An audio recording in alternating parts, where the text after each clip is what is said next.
Liars typically accidentally use the question inflection. Liars are asking, do you believe this? So we have noticed, we did a massive experiment in our lab where we had people play 2 truths and a lie with us. So share 2 truths about themselves and a lie.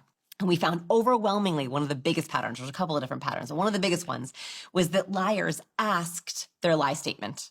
So like it would sound like this. Here, you can play with me. I'll add the question inflection to 1. I love dogs.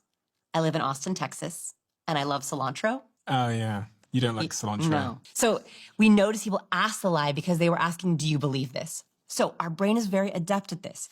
If we hear the accidental question inflection used, we go, wait a minute, is someone lying to me? Highly competent people, they do not mistakenly use the question inflection. They actually go down at the end of their sentences. So nonverbal, what you're looking for is incongruencies, where the verbal does not match the body. The biggest and most obvious one is when someone says yes, but shakes their head no, or says no, but shakes their head yes. So I might say to my daughter, did you clean your room? Yeah, I did. She's shaking her head no. In Western cultures, there's a cultural exception to this one. India, Bulgaria, and Pakistan. They nod a little bit differently. The research actually shows that. But in countries outside of India, Bulgaria, and Pakistan, when we agree with someone, say yes, or telling the truth, we typically agree with ourselves and shake our heads yes. When we don't agree or don't like something, we'll often shake our heads no. We can sometimes also do this in disbelief. Wow, I cannot believe that just happened. So I'm always looking for incongruent nods. This happens a lot if you ask someone, do you like the new girl? Yeah, you know, she's great, right? You see that 100%, yeah. all the time.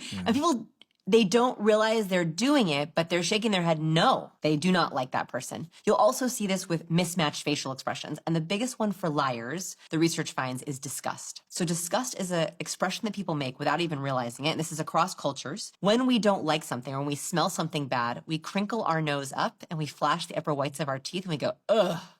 So you'll notice that liars typically feel dirty when they lie. So oftentimes they'll show disgust with themselves for lying. So you'll ask someone, so what do you think of the proposal? Yeah, it's really good.